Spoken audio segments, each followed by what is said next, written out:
Bienvenue au jour 2 du calendrier de l'Avent des mamans. 26 jours pour se retrouver avant 2026. Avant tout, j'aimerais savoir, est-ce que tu as écouté l'épisode d'hier, la lettre A pour amour de soi? Si tu ne l'as pas encore fait, je te prie d'aller l'écouter, laisser un like, commenter. Pour le jour 2, on a la lettre B. B, c'est un sujet qui peut fâcher, beaucoup fâcher, mais ça vaut la peine d'être mis sur table. Il y a deux choses qui séparent les hommes avec un H, c'est l'argent et la femme. Désolée, c'est pas moi qui le dis. Voilà, donc on connaît tous cette expression-là. Mais aujourd'hui, on va parler de l'argent. Donc la lettre B aujourd'hui est mise pour budget familial ou bien budget tout court.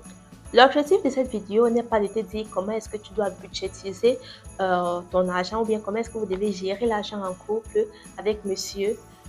Mais le but de cette vidéo, c'est de comprendre c'est quoi le rapport que toi, tu as avec l'argent. Est-ce que c'est un rapport de peur? Est-ce que c'est un rapport d'abondance? Est-ce que c'est un rapport confiant? On va détailler au cours de cette vidéo.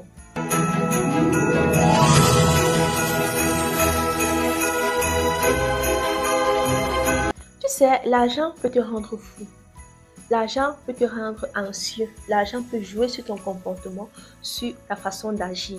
Pourquoi je trouve important d'avoir un rapport sain avec l'argent? L'argent n'est pas notre ennemi, mais plutôt notre allié. Avant tout, je vais commencer par ma propre histoire. Il y a de cela un peu plus de 2 ans, moi, je décrirais mon rapport avec l'argent un peu trop toxique.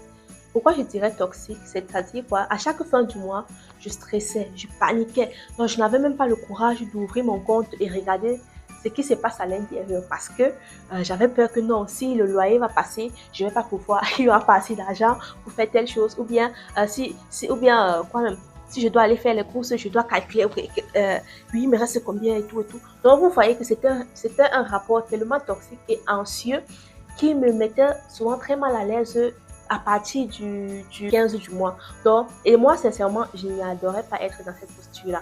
Donc, je considérais mon compte comme si comme si j'étais un bandit, comme si le compte-là ne m'appartenait pas en fait. Peut-être certaines personnes peuvent vivre comme ça pendant longtemps, mais ce n'est pas évident lorsque tu as des personnes qui comptent sur toi. Sachant même que ce rapport joue un grand rôle sur tes humeurs, sincèrement, c'est quelque chose qui était assez urgent pour moi. Je devais travailler dessus et résoudre ce problème-là. Et laisse-moi même te dire que cela peut même créer les tensions entre ton partenaire et toi. Parce que, imagine-toi, vous avez fixé un budget de 1500 € pour que toi, tu gères telle chose, telle chose, telle chose. Et à chaque fin du mois, tu viens toujours dire que, ouais, est-ce que tu peux compléter parce que toi, tu n'arrives même pas à expliquer la raison pour laquelle l'argent s'est envolé. Comme si, comme si l'argent disparaissait de ton compte. Toi, tu n'arrives même pas à expliquer. Quand j'étais encore étudiante, les situations comme ça, lorsque ça arrivait, je me contentais de mon tapioca, de mes toasts chocolat jusqu'à la prochaine paye. Mais si tu as un enfant à ta charge, une famille à ta charge, qui a des besoins constants, qui a des besoins constants, des besoins réguliers qui doivent être comblés, tu ne peux pas franchement vivre ainsi pendant longtemps. Ce que j'ai par exemple fait, j'ai utilisé 2 comptes. Un compte, c'était pour les charges fixes. Les charges fixes, c'était dans les charges que je sais que chaque mois, ça doit être payé. Et le deuxième compte, c'était les charges aléatoires. Les charges aléatoires comme par exemple s'acheter un habit, s'acheter une chaussure ou bien envoyer l'argent au pays.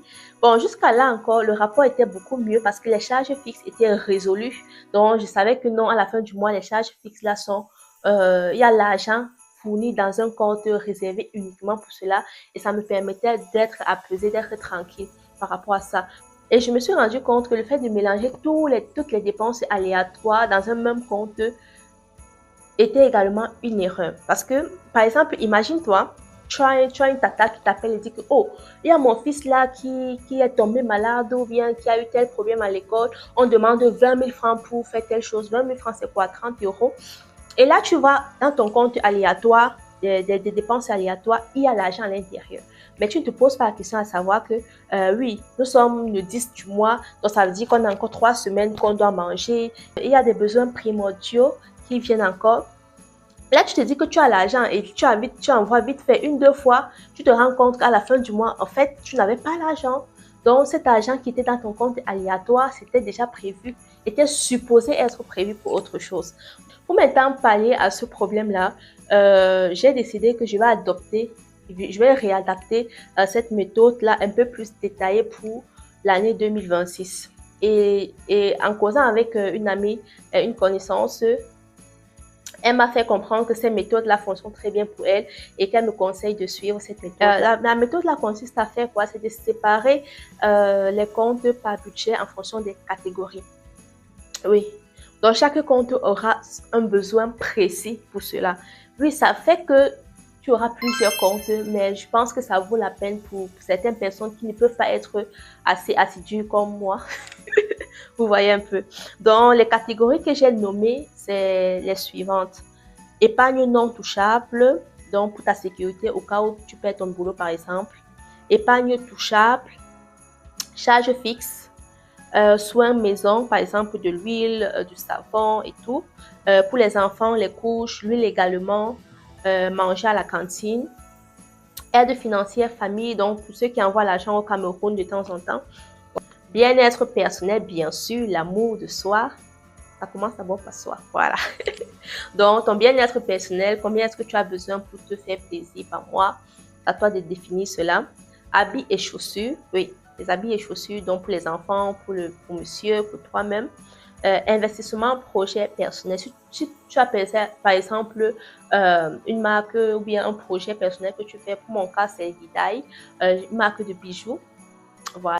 Et sincèrement, je suis persuadée que cette méthode de séparer les comptes selon les budgets, selon les catégories, sera beaucoup plus bénéfique pour moi parce que je saurai que j'ai telle somme pour faire telle chose et je ne dois pas dépasser cette somme-là. Donc, j'ai une clarté sur les dépenses de chaque catégorie. Donc, je ne mélange pas tout dans une même assiette. Au début, c'est clair, je suis certaine que ça sera difficile parce que si par exemple, je décide de mettre 50 € pour habits et chaussures et que en janvier, je veux m'acheter, c'est pas une chaussure de 80 €, je vais devoir serrer le cœur et me dire que non, tu as 50 €, donc soit tu achètes quelque chose de 50 € ou bien tu attends et le mois prochain, l'argent va s'accumuler et là, tu pourras acheter quelque chose. Donc, franchement, au début, ça sera difficile, mais avec le temps, je pense que ça ira parce que l'argent va s'accumuler dans un compte et tu pourras faire de belles choses. Ou bien avoir plusieurs comptes bancaires, ça peut être payant. Oui, c'est vrai, il y a certaines banques que tu dois payer dans les frais d'entretien du compte, mais il y a aussi des banques virtuelles que tu peux utiliser, créer un compte et l'utiliser gratuitement. Il y a par exemple N26, C24, MLP, je crois. Donc, je vais vous citer ces banques-là en commentaire et peut-être aussi vous laisser mon code promo d'utilisation. Ça me ferait plaisir que vous utilisez mon lien d'affiliation pour que je puisse aussi avoir un petit bonus. Donc, dites-moi en commentaire quelle méthode est-ce que vous utilisez pour avoir la clarté dans vos finances. J'ai bien hâte de vous lire. On se dit demain pour la lettre C.